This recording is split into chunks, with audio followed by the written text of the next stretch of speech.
Padecia a suprema injustiça. Jazia o Senhor flagelado e vencido. Para o consenso humano... Temos a satisfação de termos como expositor desta noite Magali Graff, que vai nos falar o poder do perdão. E que Jesus te abençoe. Obrigada. Obrigada, boa noite. Nós vamos falar sobre o perdão, um tema já ouvido, vivido, vivenciado, mas ainda difícil de aplicar. Na teoria, quando lemos, quando ouvimos, parece ser fácil.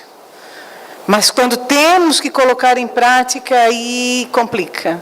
É difícil, realmente é difícil. Porque o perdão é um processo. Ele envolve várias questões. Ele envolve não só a emoção, o sentimento, mas ele envolve a questão de memória. Nós vamos falar um pouquinho, vamos refletir um pouquinho sobre isso. E nós vamos começar contando 3 histórias verídicas que nos foram trazidas por Divaldo Pereira Franco, que vão falar bem dessa questão do perdão, vão exemplificar da dificuldade que é perdoar. Então, a primeira é de Simon Wiesenthal, um judeu que foi prisioneiro na Segunda Guerra Mundial, ficou em vários campos de concentração, no mínimo 3 ou 4, ele era transferido. Ele foi preso em 1941 e foi libertado com o final da guerra, em 1945. E durante esses 4 anos, vocês podem imaginar o que ele vivenciou, né? E ele se transformou mais tarde, ele faleceu em 2005, com 94 anos, em Viena. Ele se transformou num dos maiores caçadores de nazistas pós-guerra. Ele levou muitos chefes do nazismo a julgamento. Inclusive, um teve a pena capital, foi enforcado em Israel.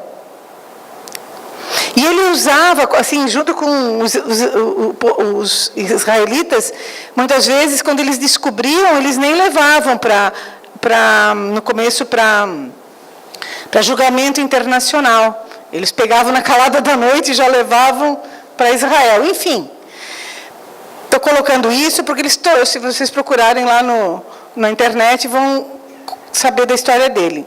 Mas o que nos interessa para a noite de hoje, enquanto ele estava num desses campos de concentração, ele foi, um dia, os guardas chegaram e o levaram. Dizendo que ele tinha que conversar no hospital, na enfermaria do hospital, com um soldado nazista, que estava pedindo, sem saber por que ele foi. E ao passar pela estrada, ele viu, coisa que ele via de longe, ele viu que tinha um campo de girassol muito bonito, de girassóis floridos. E ele pensou tristemente, porque ele sabia que ali eram enterrados, era um cemitério, parece um cemitério, os soldados alemães. E ele pensou, será que é a última vez que eu estou passando por aqui? Certamente não vou ser enterrado aqui, porque os corpos dos judeus, eram jogados na vala comum, e queimados.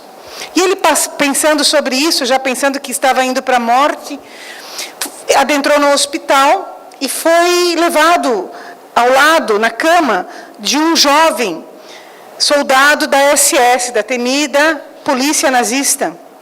Ele estava todo enfaixado, percebia-se que ele tinha sido queimado, talvez uma explosão, enfim, e ele estava à morte. E ele pediu para que trouxessem qualquer judeu, qualquer homem, porque ele precisava, e ele disse, você está aqui, porque eu preciso que você me perdoe. Qualquer um da raça de vocês pode me perdoar. E aí ele ficou assustado, Simon, e o jovem disse, eu preciso morrer em paz. Eu não consigo morrer. Eu estou perturbado. E ele disse, eu fui um jovem. Na minha juventude, eu tive sonhos. Eu não era mau, ele disse. Eu me deixei levar. Entrei na juventude nazista. E me deixei levar, ele disse. E vi crimes serem cometidos. Coisas horríveis. E eu mesmo cometi. Ele disse, agora eu tenho cenas na minha mente. Ouço vozes que não me deixam ficar em paz. E dentre elas eu me lembro que um dia me deixou muito chocado, que nós tínhamos mais ou menos, recebemos a ordem de pegar 300 judeus, dentre eles familiares, jovens, crianças, enfim, e colocamos eles num prédio, e os prendemos lá e tocamos fogo, porque eles tinham que morrer. E morreram asfixiados, gritando. Ele disse, eu vi pais entregarem seus filhos, erguerem seus filhos para que nós os salvássemos. E nós ficamos inertes. E isso não me sai da cabeça. As despedidas. Ele disse, eu não consigo, então eu preciso do seu perdão, porque eu sei que eu vou morrer. E Simon ficou paralisado. Ele disse que ele foi obrigado, porque os guardas o obrigaram a pegar na mão do rapaz, o rapaz queria sentir a mão dele, e aquela mão se tornou fria, ele disse, e a mão dele, do Simon, ficou mais fria ainda, com choque, com suor, com aquele conflito emocional. E ele disse que ele não conseguiu falar nada, não conseguiu, não saía nada, e o rapaz morreu. E ele voltou lá para o campo de concentração. Então Simon não conseguiu perdoar. Tanto que não perdoou, que caçou os nazistas até o dia da sua morte. Ou seja, não que fosse errado trazer a julgamento, tanto que tem o Tribunal de Haia, tem o Tribunal Internacional, mas ele realmente caçou, num processo de vingança. Então ele não conseguiu perdoar. Ele não conseguiu esquecer. Também tem a história da enfermeira armena, né? Justamente mais ou menos na época da Segunda Guerra Mundial, mas não teve a ver com o processo nazista. A Turquia, num determinado momento, decidiu invadir a Armênia. A Armênia era um país praticamente agrícola. E a Turquia queria ressuscitar o Império Otomano. Então começou a tentar invadir os vizinhos, os países mais fracos. E nessa invasão, um capitão adentrou na aldeia em que vivia essa moça. Ela tinha 15 anos na época. Ele adentrou na sua casa, mandou matar os pais, matou os pais na frente dela, e ela e a irmã, ela tinha mais 2 irmãs, uma de 12 e uma pequena. A pequena morreu ali nos tiros. A menina de 12 foi entregue à soldadesca e foi estuprada até a morte por dias, junto com outras meninas. Ela não foi, porque o capitão gostou dela e a levou para ser usada sexualmente por ele, assim como outras jovens. E ela ficou nessa situação de 3 a 4 anos. Até que eles voltaram para a Turquia, ela conseguiu fugir, a guerra acabou, o país dela estava destruído, a gente pode procurar na internet, a gente vê as cenas. Ela decidiu ir para a Turquia, porque ela já falava o idioma, porque lá tinha mais chances. E ela conseguiu um emprego num hospital, decidiu estudar enfermagem, teve a oportunidade e se transformou numa excelente enfermeira. A melhor. Até que um dia o diretor do hospital a chamou e disse que tinha uma missão para ela, que cabia a ela aceitar ou não. Mas como ele só podia entregar essa missão para ela porque ela era uma excelente, ele tinha que dar na melhor mãos. Eles estavam recebendo um herói de guerra, um homem muito importante. E ele estava com uma dermatite, um problema na pele, em toda a pele, uma infecção muito grave, que ele estava praticamente em chagas, e nada curava. E exigia cuidados constantes. E ele entregou nas mãos dela essa responsabilidade. E ela aceitou. Quando ela conhece o paciente, ela reconhece o capitão. E ela o trata, ela cuida dele, ela é responsável pelo tratamento, junto com demais, enfim, e ele melhora, depois de um certo tempo. E quando ele tem alta, ele vai falar com o diretor e agradece pelo tratamento, que ele estava praticamente desenganado. E o diretor, como era um homem justo, a chama e diz assim: olha, você deve a tua vida a esta moça, pelo desvelo, pela dedicação e tal. E ele pergunta, porque até então ela não tinha falado com ele, ela só cuidava dele. Ele pergunta qual é o teu nome, e ela responde. E ao responder, ele reconhece o sotaque da Armênia. E disse: você é armena? Eu estive no seu país. Ela disse: eu sei, e olhou nos olhos dele. O senhor fez isso, isso, isso. Ela conta tudo, e ele fica chocado. O diretor, então, quase desmaia. E ele disse, assustado: mas vou te fazer uma pergunta. Por que você não me deixou morrer? Você tinha condições. Eu estava nas suas mãos. E ela responde: porque eu fiz um juramento profissional de curar, de ajudar a curar quem estivesse sob a minha responsabilidade. E também porque eu sou cristã. E eu aprendi com Jesus que nós temos que amar os nossos inimigos. Temos que dar a outra face. Então ela perdoou. E o terceiro caso, também ligado à Segunda Guerra Mundial, mas no Brasil, o general Divaldo conta, e Divaldo vivenciou isso. Ele disse que quando ele era pequeno, na cidade de Feira de Santana, onde ele morava, ele era assim pré-adolescente, adolescente, enfim. Os soldados do Brasil, né, teve as pracinhas, foram lá lutar na Itália, e em Feira de Santana se reuniu lá, teve um acampamento dos jovens que estavam esperando ser enviados para a Itália. E dentre esses jovens tinha um tenente, um homem muito bonito, um verdadeiro deus grego, segundo Divaldo, que namorou todas as meninas, as mulheres da região se encantaram por ele, inclusive uma conhecida, uma jovem senhora, casada, com filhos, teve um romance com esse homem e se apaixonou a tal ponto de largar a família. Só que para esse moço, ele sabia que era passageiro e ele não levou a sério. E na hora que recebeu a ordem de embarcar, foi embora e deu tchau para ela. E ela se viu só, enganada, iludida. E Divaldo conta que 40 anos depois, ele já na mansão do caminho, recebe a visita de uma senhora de idade, uma senhora assim já de idade, com 2 filhas adultas, bem adultas, que vem fazer a entrevista com ele e pediram um favor especial. Pediam que ele fosse aplicar um passe no pai delas, que estava muito doente. E Divaldo ficou meio assim, mas disse: não, tudo bem. Mas pediram que ele fosse naquela noite para ajudar o pai a morrer, que o pai não conseguia morrer. E Divaldo ficou mais espantado ainda, porque é comum as pessoas pedirem para aplicar passe nos doentes para ajudar a repor energia, não para morrer. E Divaldo disse: não, só vou poder sair daqui depois da meia-noite, era que terminar os trabalhos, pela 1 da manhã. Daí combinaram, Divaldo foi.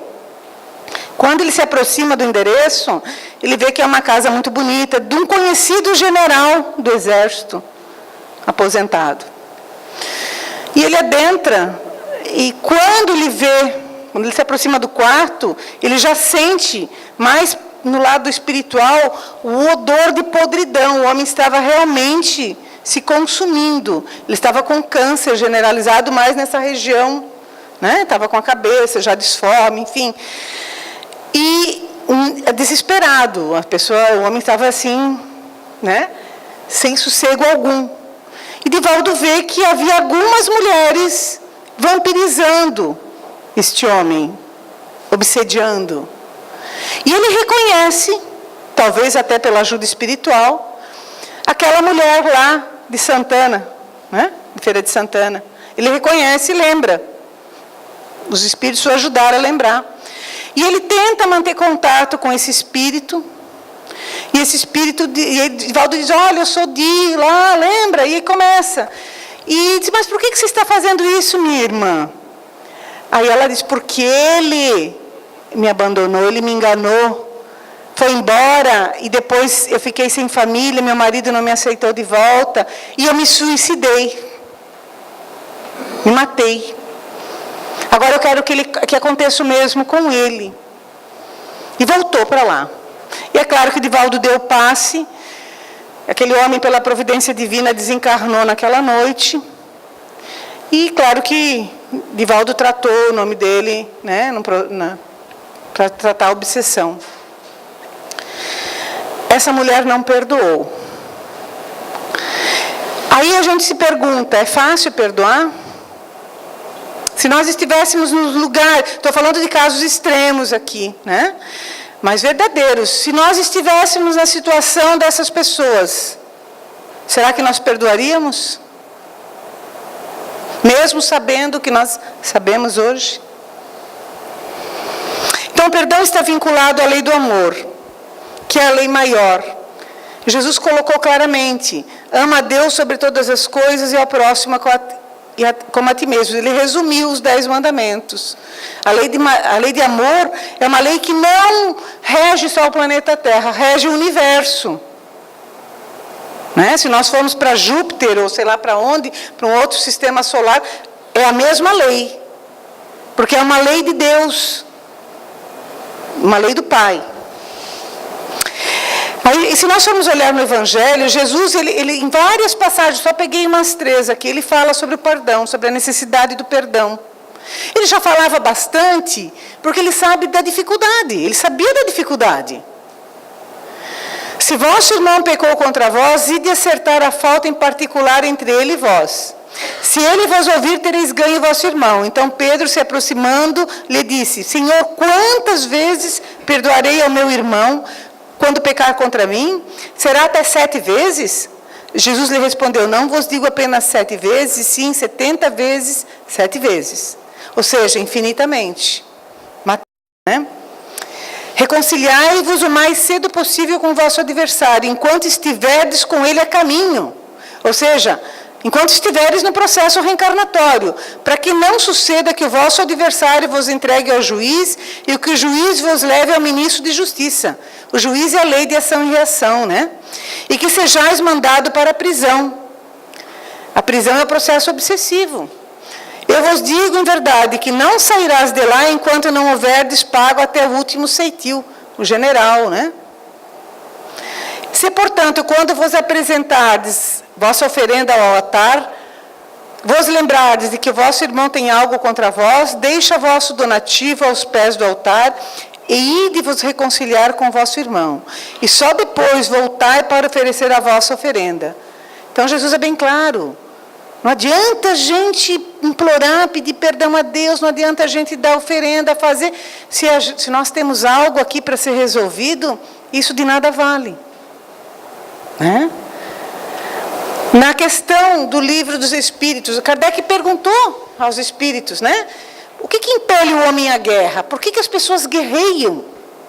E quando nós vamos falar de guerra, não só essas barbáries, que são essas guerras de países contra países, ou guerras civis, a violência, mas a guerra interna. Nós temos que falar da nossa guerra, a guerra conosco mesmo, com os nossos conflitos, com os conflitos no relacionamento com as pessoas à nossa volta. É a predominância da natureza animal sobre a natureza espiritual. E transbordamento de paixões. À medida em que o homem progride, menos frequentemente se torna guerra, porque ele lhe evita as causas. Né? Então, os países mais pacíficos, com pessoas mais pacíficas, elas vão fazer de tudo para não entrar em guerra. Não vão para a televisão e dizer, vamos lá, né? Isso é sinal de primitividade. Ou para os jornais, ou enfim. nós também. As pessoas, né, quando nós já temos assim, uma certa compreensão, nós vamos evitar entrar em confronto, em guerra particular, em conflito. Evitar situações que nos vão colocar numa situação de conflito. É fácil perdoar? Não. Não é. Aquela pessoa que fica ouvindo e diz, eu perdoei. Às vezes perdoou só de boca. Ou perdoou intelectualmente, só pelo pensamento, aqui, pela questão racional. Mas lá dentro ficou meio que abafado, mas está lá o processo. Porque não é fácil, porque envolve não só uma questão de intelecto, envolve o sentimento. E envolve a memória. Né? Envolve a memória. E aí nós vamos também explicar um pouquinho sobre isso. Então, nós usamos intelectualmente, assim, racionalmente, as desculpas. Muitos não perdoam porque acham que perdoar é ser conivente com o erro, com o algoz. Aí as pessoas dizem, eu não vou perdoar. E digamos, o Simon lá, né? Não, eu vou caçar para que eles paguem ou para que não aconteça mais isso. Então, a gente tem que estar sempre à tona, mostrando, olha, aconteceu isso, para que a humanidade aprenda. Às vezes nós usamos, isso é importante sim, mas às vezes as pessoas usam essa desculpa para não esquecer mesmo, porque elas querem estar sempre lembrando. Né? E nós usamos isso nos nossos relacionamentos. As pessoas dizem, não, eu não convivo com a pessoa, errou, ele me fez isso, não. Então, ela está sempre lembrando, ela não quer esquecer. Né? Então, porque ela acha que ela vai estar perdoando, ela vai estar de alguma forma, sendo conivente com o erro. Eles acham que perdoar é esquecer a ofensa, retirá-la da nossa mente. Também não é isso. A não ser que a gente tenha uma lesão cerebral, a gente não esquece. Então, perdoar não é esquecer. Querem promover a justiça, né? Mas a justiça de talião, olho por olho, dente por dente. Se eu sofri, tu vai sofrer. Eu sofri uma vez, vai sofrer 10. Né? Não é a justiça divina sendo colocada em ação. Então, justiça não é vingança. A lei de Talião, né? Justiça é reajuste. É lei maior, lei do amor, a lei de ação e reação. Mas ação e reação não é aquela lei imediata. É a lei dentro, ação e reação dentro dos conceitos divinos. E Kardec pergunta, onde está a lei divina? Onde está tudo isso? Na nossa consciência. Responderam os espíritos. E o que a gente entende ainda por consciência? Né? A nossa mente ela é dividida, digamos assim, dividida a título de explicação, em mente consciente e mente inconsciente. O que a gente entende, a neurociência entende por isso. E aí a gente vai entender por que é difícil esquecer. O que a neurociência vem entendendo ao estudar como é que funcionam os nossos neurônios, as nossas memórias, eles também estão entendendo como é que nós gravamos e como é que nós esquecemos. E então sabe-se o seguinte, né? A nossa mente consciente, aquela mente, ela tem algumas, digamos assim, atividades. A mente inconsciente também. Só que é uma mente só, elas trocam essas experiências. Mas vamos dividir assim. A mente inconsciente é que nos permite ter acesso à consciência. O que a gente entende por consciência? Desde a hora que eu acordo até a hora que eu vou dormir, eu estou na consciência. Meu cérebro produz determinadas ondas que me dizem que eu estou aqui, falando, acordada, enfim, consciente. E quando nós estamos na consciência, essa mente consciente ela nos coloca em contato com o mundo. E para nos colocar em contato com o mundo, vamos fazer uma metáfora. É como se para cada situação que a gente vivencia, ela abrisse um disquinho, um disquete. Como antigamente se falava no computador, aqueles disquetezinhos. Então aqui, né? Eu estou tendo as percepções de vocês, do ambiente de vocês, de mim, está gravando. Então a nossa mente, ela grava pelos sentidos. Ela vai gravar, ela vai fazer um resumo de cada situação pela visão que eu tenho do processo, pela audição, pela sensação física, né? Se está frio, se está quente, se me magoou, se eu levei uma batida, se me machucou ou se é prazeroso, pela sensação emocional, qual é a emoção que eu senti com aquilo, medo, raiva, susto, alegria. Né? E a cognição, ela resume, consegui, não consegui, falhei. Ela faz um pequeno resumo. E aí, enquanto eu estou vivendo isso, beleza, está aqui, a gente está movimentando. Quando a gente não vivencia mais porque resolveu ou porque não resolveu, mas nós temos que seguir em frente, aí ela manda esses disquinhos para o outro lado, para a mente inconsciente. Então, a mente consciente nos dá essa noção de tempo, passado, presente e futuro. A mente inconsciente, ela é mais emocional, então ela não raciocina no sentido de, eu não posso, eu vou pegar só os disquinhos bons, de alegria, de aprendizado. Não, ela tem que receber tudo, é o nosso eterno depósito, são as nossas memórias. E ela vai guardando tudo lá, o positivo e o negativo.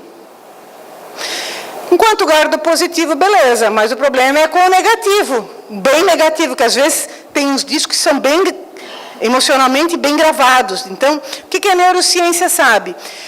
Que a memória está ligada com a emoção. Então, quanto mais significativo, mais emocionante, mais grava. Por isso que a educação tem que ser prazerosa, tem que ter significado. Aí nós guardamos, a criança aprende. Quando ela é sem significado, fica só uma decoreba. Então, vamos relembrar das coisas significativas que nós vivemos, positivamente. Então, lá, basta um linkzinho, alguma coisa, vem. Também, e assim se dá o aprendizado, mas também o negativo. Então, mesmo que eu tenha vivido com 5 anos, está lá. Mesmo que esteja no depósito está lá.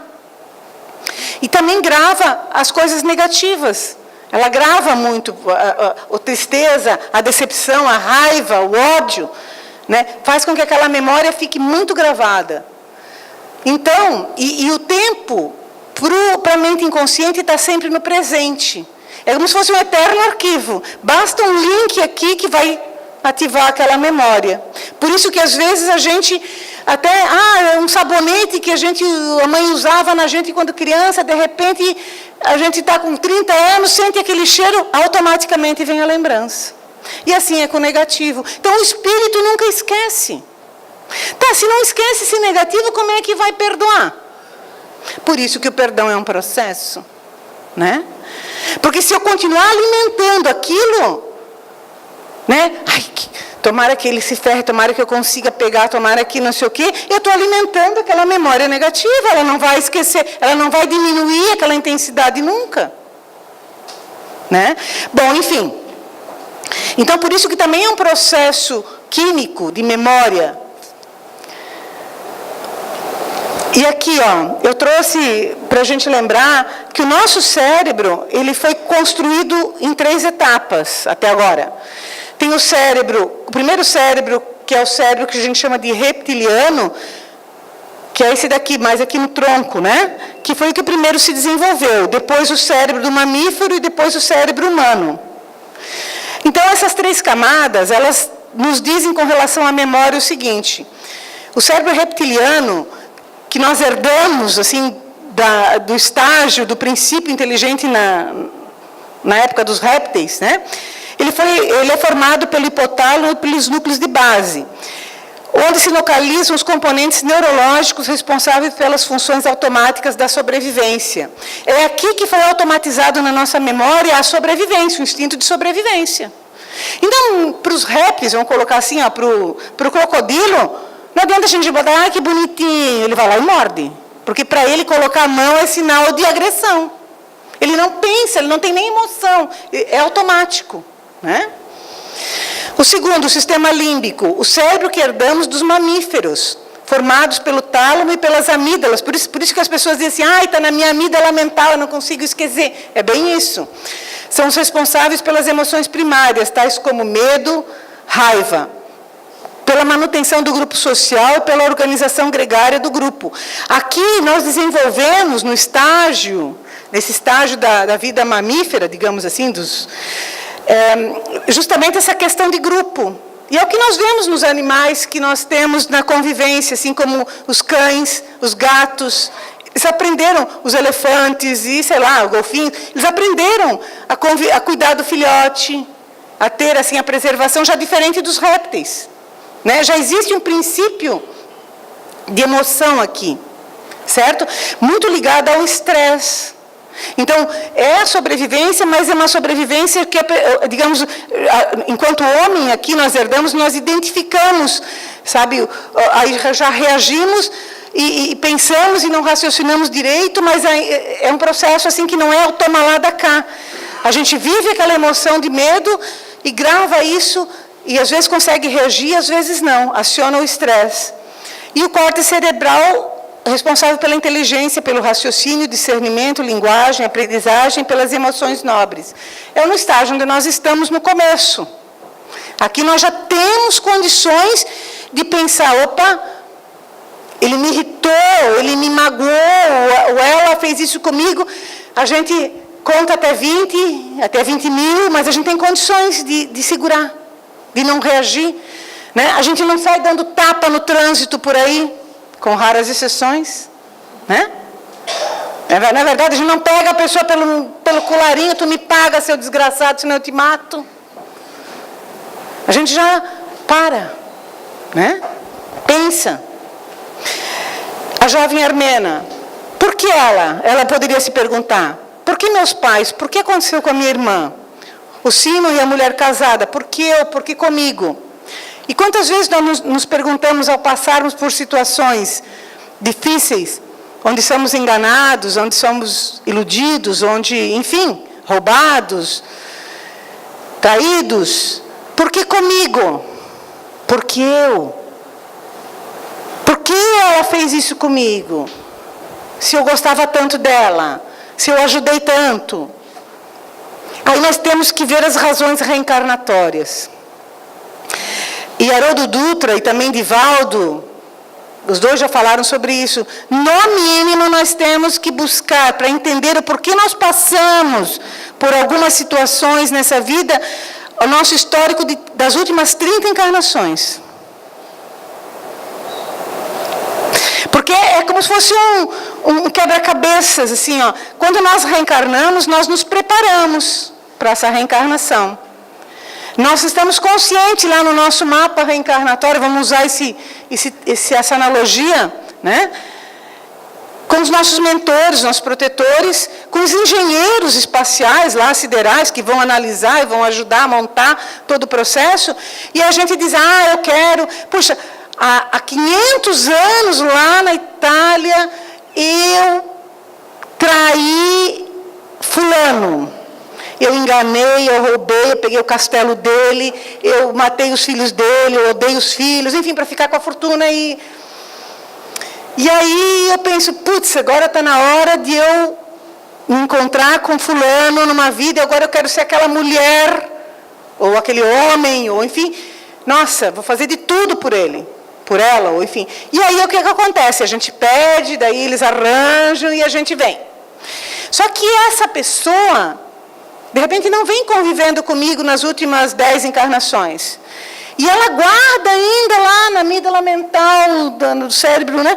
Ela guarda ainda aquele medo de mim, ou aquela sensação de que eu vou traí-la, ou aquela sensação de raiva, ou sei lá, também os problemas da pessoa, que a pessoa tem que lidar. E nessa vida, essa pessoa, de repente, vai e me trai. Ou ela me engana, ou ela me rouba.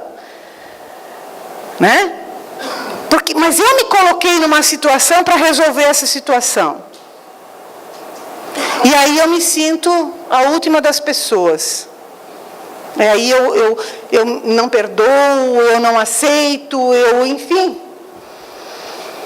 Tá, mas eu pedi para vir acertar isso com a pessoa, até para perdoar ou para ser perdoada. Talvez até a gente pede para passar por uma situação semelhante, para ver se a gente consegue perdoar, para ver se a gente consegue se perdoar perante aquela situação. Mas Deus nos dá o esquecimento, até para que a gente possa lidar com a situação. E às vezes a gente falha, é o livro aí, né? Vai ter que ter um plano B, C, D, 20, plano alfabeto todo, às vezes a gente não resolve. Enfim, Daí entramos naquela roda, né, de samsara. Eu sofro, eu cobro, ele sofre, ele cobre, e ficam, às vezes, séculos nessa situação. Então, o amor vai cessar essa roda de vinganças. Alguém tem que ceder. Quem cede se liberta. Esse é o detalhe. Quem cede se liberta. Como agir diante de quem nos ofendeu? Então, perdoar é fácil? Não. Mas a gente tem que ter um caminho, a gente tem que ter uma diretriz, né? Então, nós temos que reconhecer que nós reencarnamos para evoluirmos. O aprendizado ocorre no processo de relação do ser consigo mesmo, com o outro e com a natureza.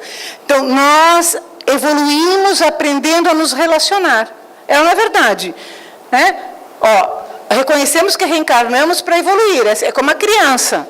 Ela tem que ir para a escola porque ela tem que aprender. E vai lá aprender, às vezes caindo, às vezes errando, às vezes, né? É um processo.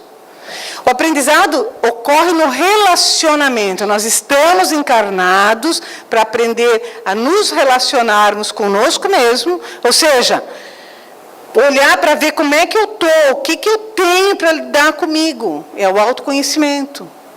E para nos relacionar com o outro, para ver se eu já tenho condições de me relacionar com esse grupo, porque não é por acaso que eu estou nessa família, com esses vizinhos, com essas pessoas. Tem um propósito que eu aceitei, eu escolhi, com raras exceções das encarnações compulsórias, obrigatórias. Mas a maioria de nós escolheu. E a gente se colocou à prova. Eu quero ver se eu consigo aprender a perdoar. A me perdoar. E para isso a gente tem que passar por uma situação difícil ou não. Aí nós vemos um caso verídico, de um espírito que relata para o irmão X, mas assim, só vou fazer um resumo. Onde ele, numa vida, lá na época da Idade Média, fez isso mesmo, roubou a herança dos irmãos, ele tipo assim, para lá, deu um jeito, e eu fiquei com o castelo, fiquei com toda a herança. Viveu bem aquela vida, e ainda aumentou toda a fortuna que ele tinha. Aí ele, quando ele tomou consciência, não conseguiu lá, logo em seguida, ele pediu, porque ele queria resolver isso com ele, se perdoar, né? E ele queria devolver isso para os irmãos. E ele reencarnou. Numa situação em que ele era o mais velho, o pai teve dificuldade, ele teve que sempre cuidar dos irmãos, os irmãos gastavam, e ele cuidava da empresa, e ele sempre dando para os irmãos, e os irmãos gastando, e dilapidando, e ele ali. E as pessoas diziam, mas meu Deus, por que ele não manda esse pessoal passear? E ele cuidando dos pais, dos irmãos, todo aquele pessoal, ele estava devolvendo. Ele escolheu. Né? Então, estamos muito próximos da primitividade. Por isso que é tão difícil. Então, nós estamos muito próximos daquele cérebro ali, né, aqui, do meio, né, o mamífero ali, da reação quase que imediata, ou emocional, que a gente não para pensar. Precisamos entender que só precisamos perdoar porque precisamos ainda ser perdoados. Nessa vida a gente veio bonzinho, assim, sem, né? Mas nós temos que entender que nosso histórico reencarnatório, nós precisamos sim ser perdoados. Por Deus. Por isso que Jesus é tão claro no Pai Nosso. Perdoa as nossas ofensas como nós perdoamos. Precisamos perdoar para experimentarmos o amor, a experiência de amar, porque nós não sabemos amar ainda. Estamos ensaiando. O nosso amor ainda está muito na posse. É meu, é minha. Né? A pessoa nossa é meu filho. Ninguém vai casar com ele, é meu filho. É minha filha, é meu marido. É meu, não divido. A gente acha que nós achamos que somos abnegados. A gente dá uma contribuição para a casa espírita, a gente colabora com a rifa não sei do quem, mas nós não somos ainda. Então, mas é um exercício. Então nós temos que tomar consciência, né? Que nós estamos aprendendo a amar. E o perdão nos ensina a amar, nos ensina a ser humildes, porque nós não somos humildes. A gente acha assim, a gente reza, tem gente que faz aquelas preces assim, ai meu Deus, fala manso, mas só fala manso aqui por dentro, né?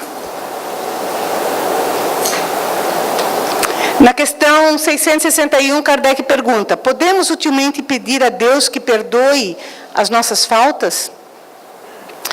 E os Espíritos responderam, Deus sabe discernir o bem do mal, a prece não esconde as faltas, aquele que pede perdão a Deus de suas faltas, só o obtém mudando de proceder. As boas ações são a melhor prece, por isso que os atos valem mais do que as palavras. Então os Espíritos foram categóricos, não adianta pedir perdão a Deus, se nós não estamos tentando mudar o nosso procedimento. Deus vai olhar isso, Ele vai olhar como é que nós estamos nos esforçando para mudar. Os Espíritos amigos, eles nos ajudam, inclusive, quando eles veem que nós estamos nos esforçando no processo de perdão, no processo, né, de mudança. Como perdoar? O Dr. Fred Luskin, que é uma autoridade mundial, psicólogo, ele fez uma pesquisa que resultou no livro O Poder do Perdão, reconhecido mundialmente. Eu só peguei isso daqui, ó, do começo. Reconheça o fato. Ele diz que nós temos que reconhecer que nós erramos, ou que o outro errou, e que eu não consigo perdoar. Nós temos que reconhecer. Nós não podemos ficar usando o papel de vítima. Porque só eu... Não! Isso daí não vai resolver nada, nem usar o papel de juiz. Não, porque agora tu vai. Se é para começar, vamos começar encarando também a nossa participação no processo. Né? Se não é dessa vida, foi de vidas passadas, mas a gente tem, por acaso, não caímos de paraquedas no relacionamento, nem na família. Não negue seus sentimentos, mas encare-os. Busque ajuda para falar sobre eles. Ajuda de uma pessoa estranha, na casa espírita, no atendimento fraterno, um amigo, um médico, um psicólogo, sei lá. Hoje nós temos recursos e temos que buscar. Assim, quando estamos depressivos, assim como nós temos que buscar, não achar, eu tenho que sofrer, então eu vou sofrer tudo. Não. Não vamos esperar que vamos desencarnar e vamos resolver. A gente vai voltar com um problema aumentado. Né? Compromete-se a fazer o melhor possível para se sentir melhor a respeito. O perdão é uma decisão sua. Não é de Deus. Deus não vai dizer, olha, tu tem que perdoar o fulano. Ele nos deu o livre-arbítrio. A hora que a gente decidir, Ele vai nos ajudar. Perdoar não é esquecer ou ser conivente, mas mudar a história. Eu quero mudar a minha história, a minha participação nesse processo.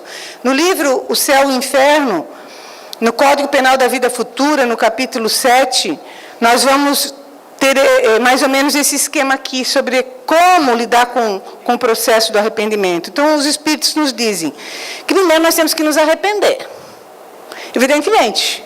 Porque se eu peço perdão, mas não me arrependo, não tem validade, não é um processo de mudança. Quando pratico mal, nós temos que entender isso, é tudo uma questão de energia, tudo uma questão que a física vem nos explicar. Quando eu pratico mal, eu tirei algo de alguém, eu prejudiquei alguém, ou uma comunidade, um país, ou a natureza. Isso fica registrado no éter, vamos colocar assim, ó, nos anais, na energia cósmica do planeta. Tanto que quando nós desencarnamos ou vamos em desdobramento, a gente pode procurar a história. É assim que os historiadores mostram para Divaldo, para o Chico, eles narravam a história e eles mostravam as cenas históricas. Então nós podemos buscar. Tudo que eu faço fica registrado. Por isso que os médiuns conseguem. Enfim, a psicometria, a pessoa que tem a capacidade, ela pega um objeto aqui, e onde essa água esteve antes, esse copo esteve com quem, eles conseguem perceber. Né? Então, eu vou ter que lidar com aquilo que ficou na mente, no coração daquela pessoa, aquela energia, em mim e no ambiente. Às vezes a gente vem para lidar no país. Aquele país que eu ajudei a destruir, aquele povo, eu vou reencarnar lá para para lidar com aquilo. Aí vem a expiação, que não basta só se arrepender, eu tenho que expiar, eu tenho que, digamos, lidar com essa situação com a pessoa. Vou ter que responder pelas minhas ações, sentindo em mim, no outro, no ambiente, situações semelhantes que eu provoquei. Aí nós pedimos, eu quero passar nessa existência, passar por uma situação onde eu tenha que perdoar. Onde eu tenha que devolver o que eu roubei em vidas passadas, numa vida. Onde eu tenha que cuidar das pessoas, de crianças ou pessoas que eu abandonei. Eu vou pedir. E aí vem aquelas crianças, ou vem pessoas, ou familiares, e que a pessoa está sempre cuidando, ajudando, enfim. E é a lei de ação e reação.